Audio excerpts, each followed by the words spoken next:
Bismillahirrahmanirrahim. Assalamualaikum warahmatullahi wabarakatuh. Alhamdulillahirabbil alamin. Wassalatu wassalamu ala asyrafil anbiya'i wal mursalin wa ala alihi wa sahbihi ajmain. Tiada kata yang pantas kita ucapkan pertama kali di malam hari ini kecuali hanyalah ucapan puja dan syukur kita kepada Allah, Allah yang Maha Agung, Allah yang Maha Besar, Allah penguasa alam semesta. Alhamdulillahirabbil alamin. Bersamaan dengan itu, marilah pula kita mengucapkan selawat untuk Nabi junjungan alam Muhammad Rasulullah sallallahu alaihi wasallam, Nabi yang benar-benar mencintai kita umatnya. Mudah-mudahan kita yang ada di dalam masjid ini pun termasuk umat yang benar-benar mencintai beliau pula. Dan mudah-mudahan nanti di hari kiamat kita semua mendapatkan syafaat dari Rasulullah sallallahu alaihi wasallam. Allahumma shalli ala sayyidina Muhammad. Bapak dan Ibu yang saya hormati, malam ini saya ingin mengkaji bersama bapak-bapak salah satu tema tentang apa yang sering kita dengar, kata-kata tawakal. Kita sering diminta oleh guru-guru kita, ustaz-ustaz kita, atau mungkin orang tua kita, untuk kawan-kawan kita bertawakallah. Malam ini kita kaji tentang tawakal itu.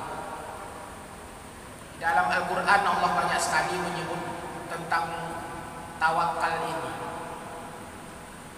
Di antaranya Allah berfirman, "Wa may yatawakkal 'ala Allah fahuwa hasbuh."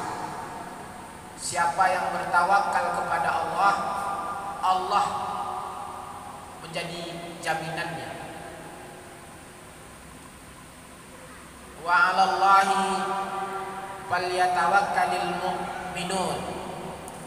Kepada Allah hendaklah orang-orang mukmin itu bertawakal. Wa 'alallahi fatawakkalu. Kepada Allah bertawakallah kamu, kata Allah, in kuntum mu'minin. Kalau kamu benar-benar orang yang mukmin. Artinya kalau kita tak bertawakal, maka iman kita tak baik, tak sempurna, tak bagus. Jadi bapak-bapak semua mesti menjadi orang-orang yang mutawakkilun. In kuntum mu'minin, in kuntum mu'minun. Kalau kamu betul-betul ingin jadi orang beriman, maka kamu harus menjadi orang yang bertawakal kepada Allah. Bapak dan Ibu, apa tawakal itu? Sering kita mendengar bahwa tawakal itu diartikan dengan berserah diri. Tidak. Berserah diri kepada Allah, tidak. Sebab tawakal itu diambil dari kata-kata wakala, mewakilkan. Kalau menyerahkan diri, menyerahkan sesuatu, itu mestinya salama, taslim, itu menyerahkan. Lalu apa makna paling cocok kata-kata tawakal ini? Tidak ada kata yang padanan dalam bahasa Indonesia yang cocok, tidak ada. Jadi kalau kita mau cari kata yang pas tawakal ini dalam bahasa Indonesia, tidak ada. Itulah sebabnya tawakal ini jadi bahasa Indonesia. Tidak ada kata yang cocok. Tidak ada yang cocok. Ya, walaupun orang menerjemahkan bertawakal itu menyerahkan diri kepada Allah, bukan itu. Tawakal beda dengan menyerahkan diri. Menyerahkan itu taslim. Ini bukan menyerahkan diri kita kepada Allah, bukan. Tawakal ini. Karena tak ada padanan katanya cocok dalam bahasa Indonesia, maka akhirnya tawakal ini dijadikan bahasa Indonesia, tawakal. Maka kita menyebut dalam bahasa Indonesia tawakal ya tawakal. Sama seperti kata-kata barokah. Barokah itu tidak ada bahasa Indonesia. yang cocok kata-kata barokah itu dalam bahasa Indonesia, maka akhirnya barokah itu diindonesiakan jadi berkah. Nah, malam ini kita kaji tentang tawakal ini supaya nanti kita paham tawakal ini, lalu kita semua menjadi orang-orang yang bertawakal. Tapi kalau saya tengok wajah-wajah bapak nih yang hadir sini ini wajah-wajah orang bertawakal. Kalau petani itu mesti menjadi orang yang bertawakal, tak bisa. Kalau petani tak tawakal tak bisa. Tapi kalau PNS banyak tak tawakal, tak perlu tawakal PNS. Tapi kalau petani mesti tawakal. Bayangkan lagi, bekerja, cangkul, tanam, nunggu berhari-hari, berbulan-bulan, mungkin bertahun-tahun, lalu selesai kita lakukan semuanya itu, lalu kita tawakal kepada Allah. Apa yang terjadi setelah itu kita berikan kepada Allah, kita wakilkan itu semua kepada Allah. Kadang-kadang udah capek-capek, biaya habis, energi habis, tenaga habis, waktu habis, panen gagal. Kalau petani yang tak bertawakal stres. Maka petani itu mesti orang bertawakal. Ini kalau bapak-bapak petani ini mesti orang bertawakal. Tak bisa enggak. Kalau enggak akan mau jadi petani. Tapi kalau PNS banyak yang tak bertawakal.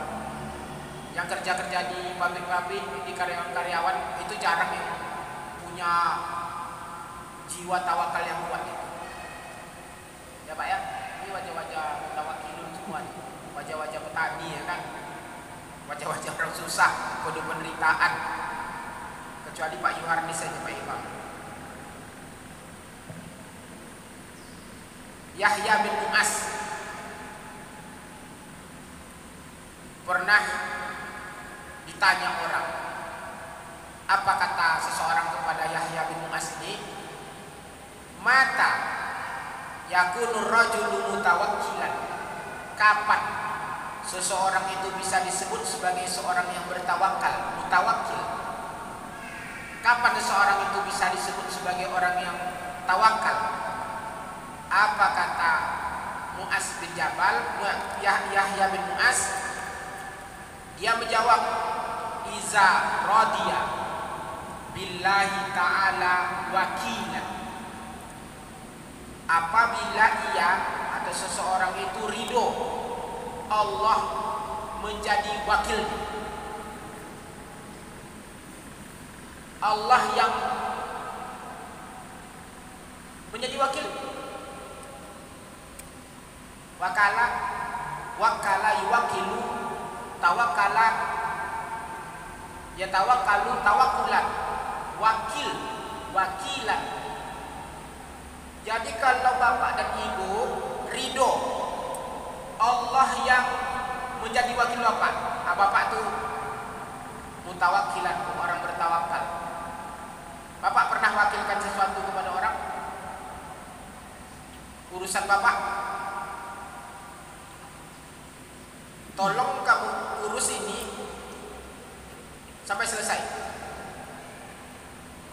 Itu nasib bapak akan tergantung dia.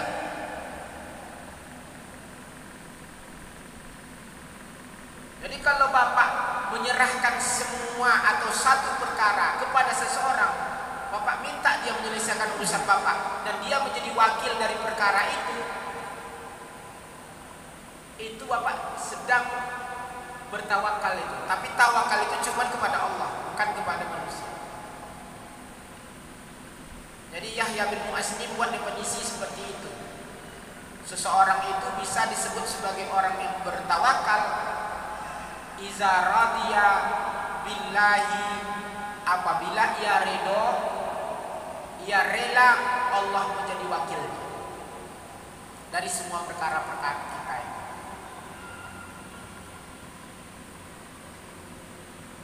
Lalu ada ulama lain yang menyebutkan Sahal bin Abdullah. Apa yang dimaksud dengan at-tawakkul?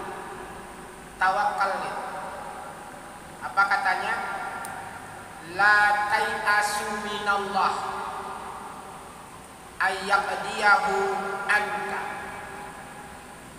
Kamu tidak berputus asa, berharap kepada Allah ayyaqdiyahu anka, bahwa Allah akan menyelesaikan perkara. Itu bertawakal. Jadi kalau Bapak meyakini, Bapak tak pernah berputus asa bahwa semua urusan Bapak Allah selesaikan, bertawakal. Maka orang yang bertawakal itu tak pernah stres, tak pernah panik.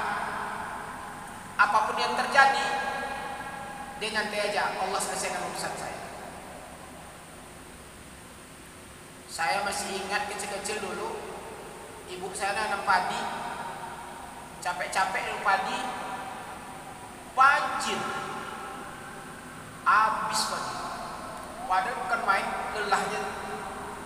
Lalu ibu saya lihat seperti apa, nyantai aja. Walaupun dia berusaha untuk mengambil padi-padi yang tersisa yang mungkin masih bisa dipanen, tapi tak ada stres. Kalau sempat kita sekarang mungkin yang tak punya jiwa petani, capek-capek kan, biaya banyak, lalu habis. Orang yang bertawakal itu dia tidak putus asa bahwa Allah akan selesaikan urusan. Kemarin ada seseorang datang ke tempat saya, kawan. Dia dipecat bekerja di sebuah perusahaan tempatnya bekerja. Stres, panik, datang. Lalu saya sampaikan, kamu tidak boleh panik, tidak boleh stres, tidak boleh kan begini. Terus saya gimana Pak? Gimana Akbar Rizal? Santai aja. Kalau kamu percaya bahwa Allah akan menyelesaikan urusanmu, Allah sedang membuat jalan untuk kamu, jalan baru. Tapi dengan syarat kamu tidak boleh stres, tidak boleh panik. Bisa saja Allah sedang buat jalan baru untuk kamu, yang kamu bisa sukses di situ. Sekarang kamu tidak tahu, belum. Nanti Allah akan berikan jalan baru untuk kamu. Mungkin kamu akan lebih hebat dari itu.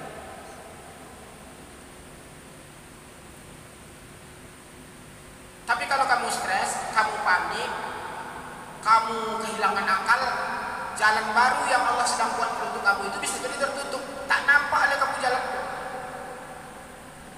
Maka tenang, pikir baik-baik, tenang, buat jalan baru untuk hidup kamu. Kamu dipecat di perusahaan itu tidak ada masalah, Allah akan bantu kamu.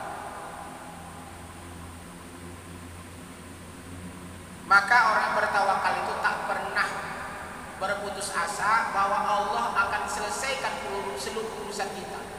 Nah Bapak, Ibu, cek aja di hati Bapak ini, pernah tidak putus asa? Pernah tidak kita ragu bahwa Allah tak akan selesaikan urusan kita? Kalau ada berarti kurang tawakalnya. Tapi kalau dalam hati Bapak percaya sepenuhnya, apapun yang terjadi Allah selesaikan urusan saya, itu tawakal.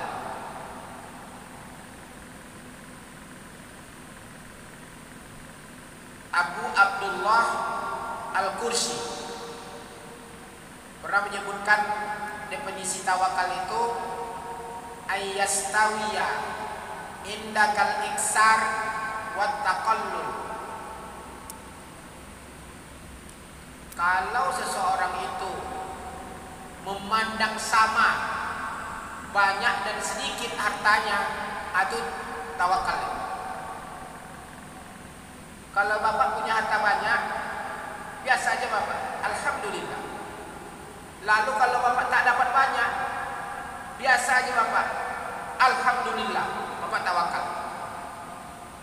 Tapi kalau Bapak dapat sedikit, Bapak kecewa, Bapak merasa tak senang, itu tawakal Bapak kurang. Karena menurut Abu Abdullah Al-Qursi ini, tawakal itu ya memang menganggap banyak dan sedikit harta itu dia sama aja. Tawakal. Banyak duit kita tawakal, sedikit duit kita sama tuh, nggak ada masalah. Tawakal.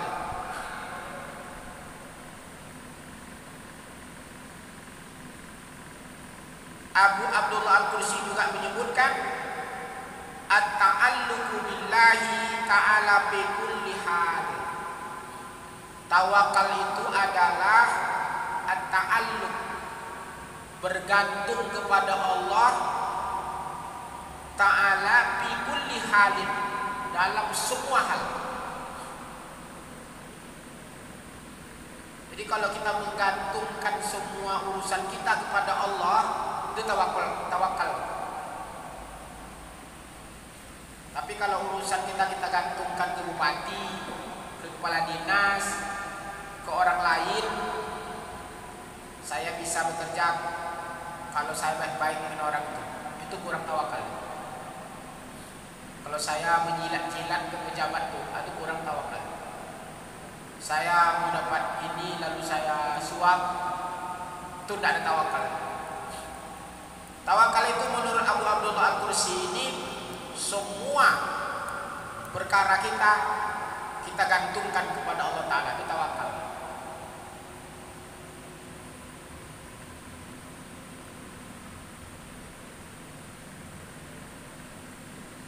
Al-iktifa'u billahi ma'al iktimadi alaihi. Tawakal itu katanya adalah kita merasa cukup, Allah saja yang jadi penjamin hidup kita. Wal iktimadu, dan kita menyadarkan diri kepada Allah, itu tawakal.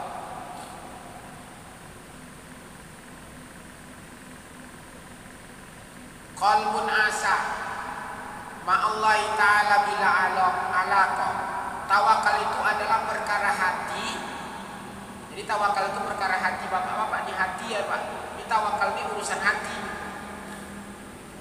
bukan urusan halal haram. Ini masalah hati kita.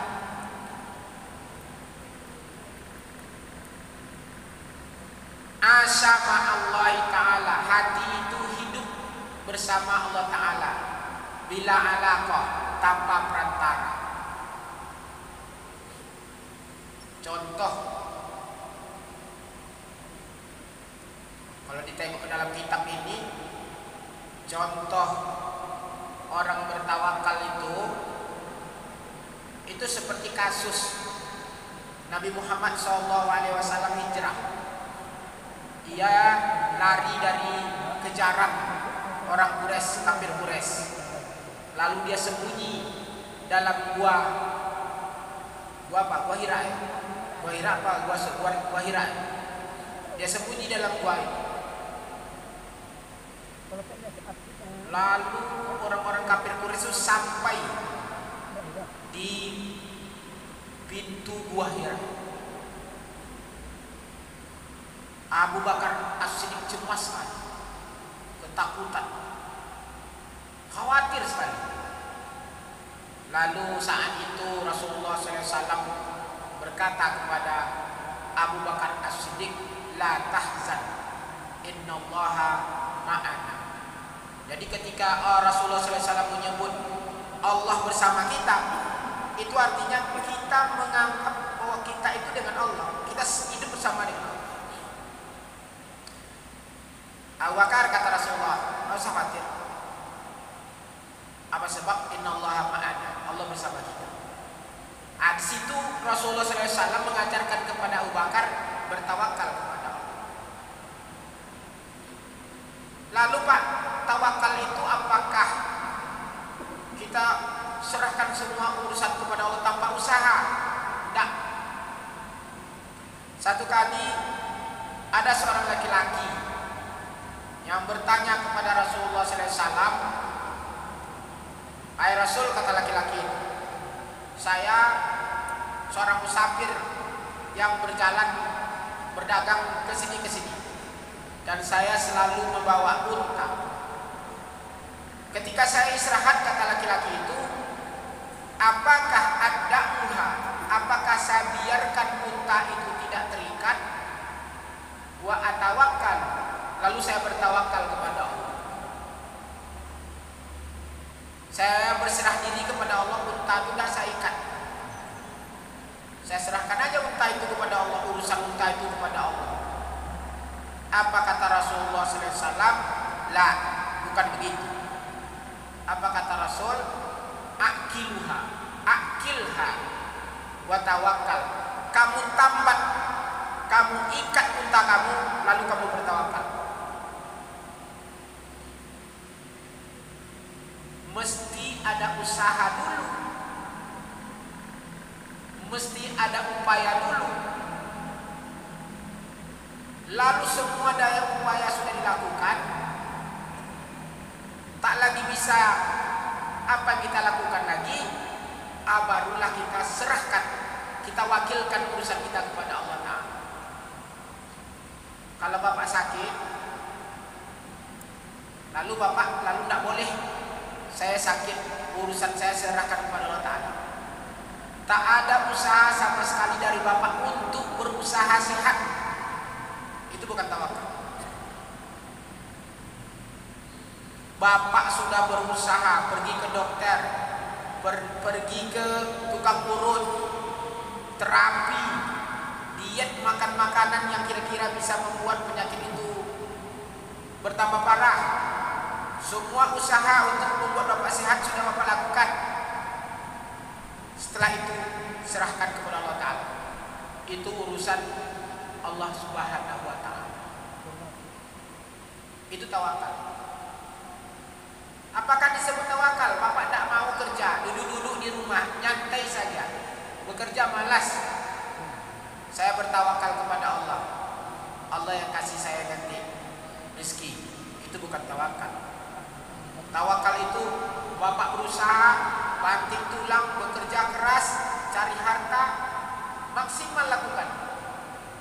Lalu setelah usaha dilakukan semuanya, serahkan kepada Allah, bertawakal kepada Allah. Itulah disebut dengan tawakal. Jadi tidak bisa disebut tawakal kalau bapak tidak melakukan daya upaya dulu, usaha maksimal dulu.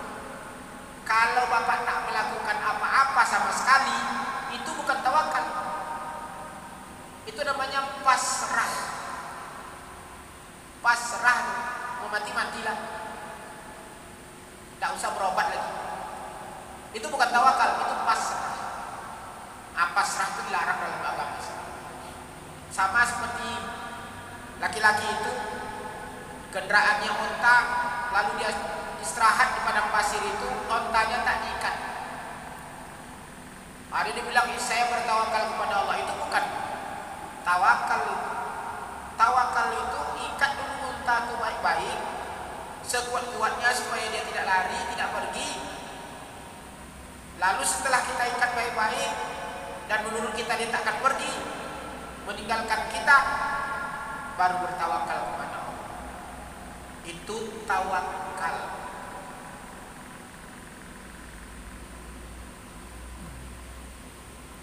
Bapak Ibu yang saya hormati,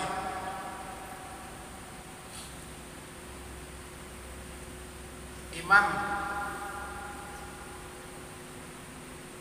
Al-Qushairi menyebutkan bahwa alamatul mutawakkil, tanda orang yang bertawakal itu la yus'alu wa la yaruddu wa la yahbasu, la yas'alu wa la yaruddu wa la yahbasu. Orang yang bertawakal itu tak minta-minta, tak bis-bis, tak menjilat-jilat. Orang bertawakal itu kalau dia sudah berusaha maksimal, lalu apa hasilnya? Dia akan tak memohon kepada orang, dia akan tak minta-minta ke orang. Dia bekerja maksimal, dia tak akan minta-minta, dia tengok, ditunggu hasil.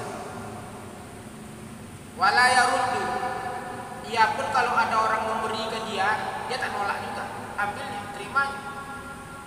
Mau minta tidak, ketika diberi dia pun tak menolak. Kata Imam Al-Qushairi, wala yahbasu, dia kalau punya sesuatu dia tak nahan-nahan, tak nyimpan-nyimpan. Itu tawakal. Tapi kalau bapak punya harta, bapak simpan-simpan, takut bapak nanti kalau bapak tak punya makan untuk besoknya.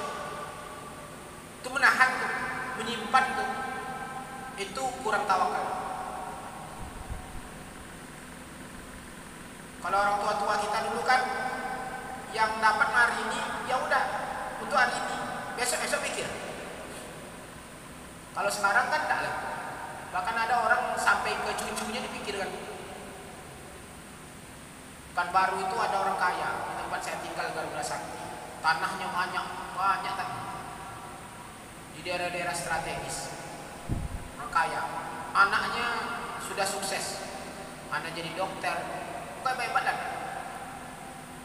Lalu karena umurnya sudah lanjut, datanglah kami beberapa orang membujuknya, merayunya untuk mewakafkan tanah, karena tanah itu tempat strategis. Kalau dibuat sekolah di situ itu mantap sekali. Ya harapan kami dia mau mewakafkan tanah. Dibujuk-bujuk, dipuji-puji, dibujuk cerita apa gitu. Akhirnya sampailah cerita, Bapak harus siap-siapkan juga lah bekal Bapak besok di akhirat. Salah satu di antaranya berwakaf. Kami sampaikanlah, kalau ada Pak tanah Bapak wakafkan, kami buat sekolah, buat ini segala macam. Oh, lalu dia cerita tanah situ untuk anak saya, tanah di sini untuk anak yang ini, untuk ini untuk tanah ini. Lalu kami tanya lah, kalau tanah itu bagaimana Pak? Kami sebutlah tanah yang kami incar. Lalu dia sebut, itu tanah untuk cucu saya. Luar biasa, cucunya pun disiapkan dia. Luar biasa Bapak. Kalau untuk anaknya oke lah ya, masuklah di akal kita ya kan, untuk anaknya. Tapi kalau untuk cucu memang luar biasa Bapak. Kalau cucu biarlah urusan ayahnya kan. Yang kita pula mikirkan untuk cucu lagi, untuk kita lagi mikirkan ke akhirat ini mau mati ini lagi. Tapi tidak saya ngomong itu Bapak itu, cuman kami putus asa aja. Tidak ada cara gini sih. Ya, jangan sebutlah tanah itu untuk cicit saya besok katanya kan. Tak ada tidak cicitnya. Kalau kayak gitu tidak lagi, pergi aja kami lagi. Dah putus asa kan. Karena cucunya dihitungnya, di cucu saya.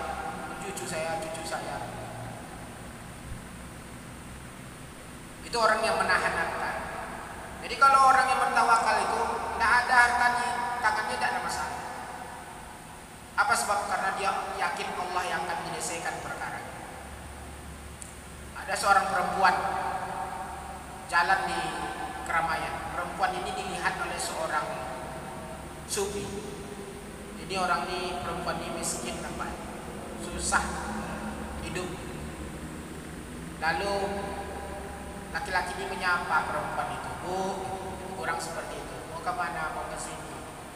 Ditengoknya perempuan itu susah, lalu dia ulurkanlah, dia ambil uang dari saku, dia kasih ke perempuan itu. Apa kata perempuan itu? Maaf. Lalu dia berdoa kepada Allah, dia angkat tangannya, dia kepal tangannya, lalu dia buka tangan itu di depan laki-laki yang ngasih duit tadi. Maka ada ungkapan dalam tasawuf ini tentang peristiwa ini. Apa katanya? Akhostad darahima minal jib wa ana akhostud dananira minal ghaib. Akhostad darahim, kamu ambil dirham, minal jaibi saku kamu ambil dirham dari saku kamu. Wa ana akhostud dananir, sedangkan aku mengambil dinar. Dinar itu lebih berharga mata uangnya daripada dirham. Sedangkan aku mengambil dinar minal ghaib. Minal ghaib itu udah Allah. Karena orang-orang sufi-sufi, wali-wali Allah ini banyak karomah. Karena ada orang menghina dia karena dilihatnya susah, lalu dia kasih dirham. Sesungguhnya dia tidak merasa tak punya uang, maka dia berdoa, dia buka tangannya, dinar keluar dari tangannya seperti sulap. Maka ada ungkapan yang seperti itu. Akhastad darahim, kau ambil dirham itu minal jib, dari saku, wa ana akhastud danani minal ghaib, sedangkan aku ambil dinar dari Allah, minal ghaib.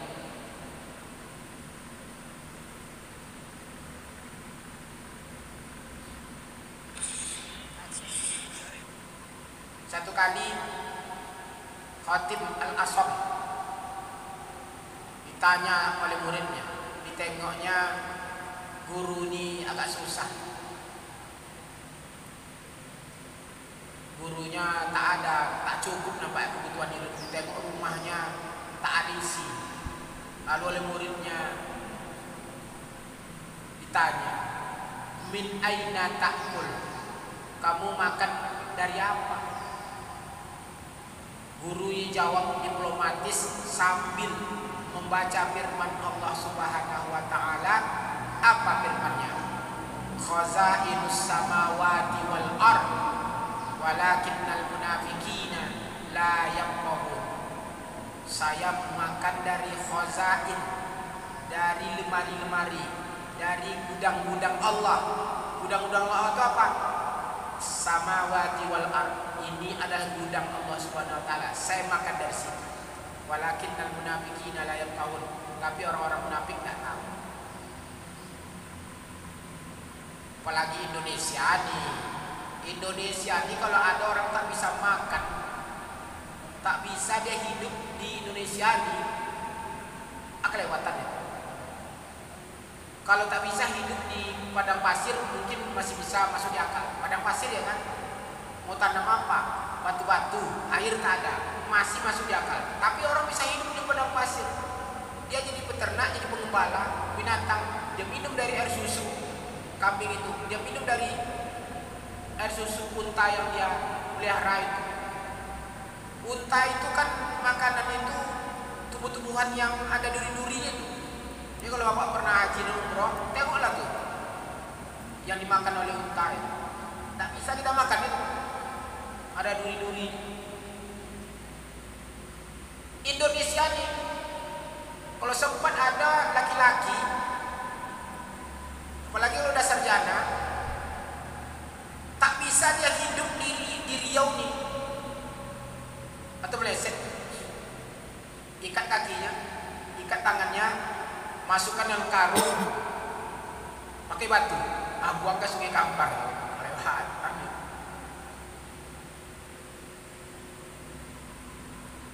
Apa yang tak ada di negeri ini? Di Timur Tengah itu cuma ada satu sungai, Sungai Nil. Sungai Nil itulah yang membuat mereka bisa makan sayur, buah-buahan. Satu cuma sungai. Indonesia, Riau, berapa sungai Riau? Sungai Kampar, Sungai Rokan, sungai apa lagi? Indragiri, sungai apa lagi? Sungai Tampung, sungai. Maka kalau ada lagu yang menyebutkan bahwa tongkat dilempar tumbuh, begitu saking suburnya negeri. Jadi kalau ada orang yang tak bisa hidup ini, kelewatan. Masa ada orang Cina-Cina, tidak jelas orangnya ke mana, bisa dia punya kebun sawit beribu-ribu hektar di sini. Masa kita punya negeri kita nih, tak punya kita kebun di sini, kelewatan. Kita pemilik negeri ini, pemilik tanah. Lalu orang yang berkebun di tanah kita, itu salah Pak Yoharnis, tak kepala desa yang salah, tak datuk-datuknya yang salah. Tak jelas orangnya, tak mana-mana orangnya, tak dari Jawa, tak dari Cina, tak dari mana. Sementara anak kemenakannya tak punya kebun di sini. Cari datuk, tak tanah. Ada datuk sini tak? Jadi provokator pula saya ceramah di sini. Khazainus samawati wal ard. Ketika dia tanya, Syekh, kebutuhan hidup dari mana? Dia jawab, kebutuhan hidup saya ada di gudang Allah Ta'ala, ada di lemari Allah Ta'ala. Apa lemarinya? As-samawati wal ardh, langit dan bumi.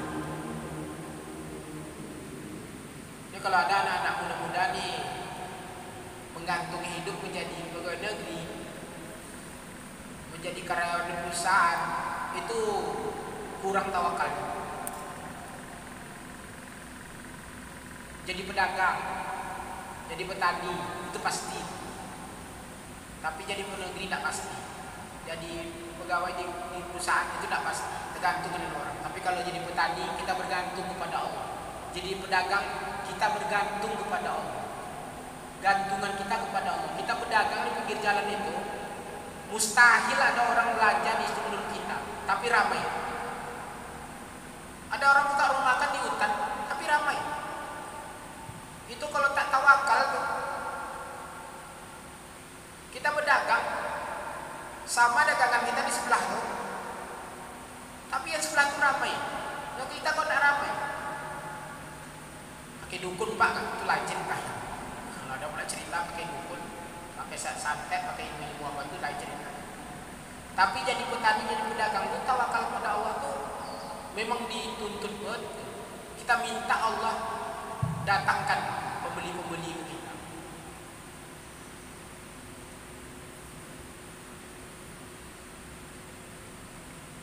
Qala Sahal bin Abdullah, awwalu maqamin fit tawakkul, awal maqam dalam tawakul itu yakunul abdu bainallahi azza wa jalla kal mayyit.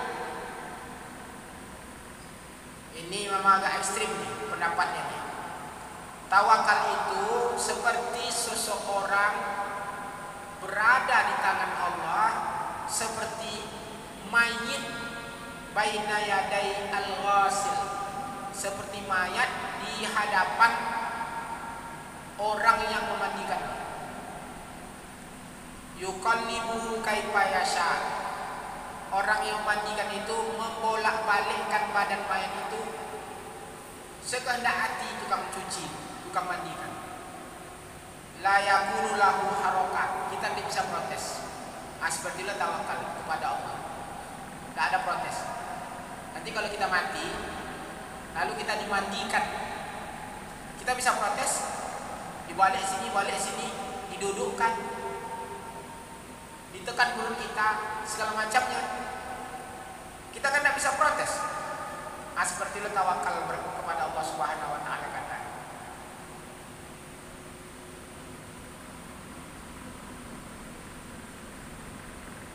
Abu Musa Ad-Dailami mengatakan, qala Abu Yazid Al-Bistami pernah mengungkapkan seperti ini, orang bertawakal itu seperti ini.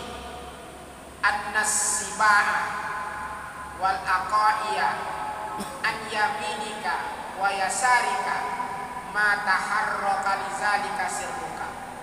Binatang buas sebelah kananmu, ular-ular berbisa sebelah kirimu. Kira-kira bayangkan Pak, Bapak di sebelah kanan Bapak ada binatang buas, di sebelah kiri Bapak ular-ular berbisa. Tapi hebatnya Bapak sebagai tanda orang bertawakal, mataharroka sirruka, hati Bapak tidak gentar. Walaupun bahaya kiri kanan di kiri kanan Bapak bahaya nih, tapi kalau Bapak bertawakal kepada Allah, hati Bapak tidak tergentar, tidak tergerak sama sekali hati Bapak. Bapak yakin Allah. Seperti Nabi Muhammad SAW mengajarkan kepada Abu Bakar As-Siddiq, la tahzan, innallaha ma'ana. Ini orang kafir yang mencari Nabi Muhammad untuk membunuhnya dan sudah berada di mulut goa itu. Kalau Allah tak lindungi, nampak tuh Nabi Muhammad itu. Tentu saja Abu Bakar khawatir. Tapi apa kata Rasul kepada Abu Bakar? Abu Bakar, la tahzan, innallaha ma'ana. Abu Bakar, tenang, Allah bersama kita. Itulah tawakal. Bapak dan Ibu yang saya hormati, nanti kita sambung setelah selesai sholat Isya. Mohon maaf, terima kasih.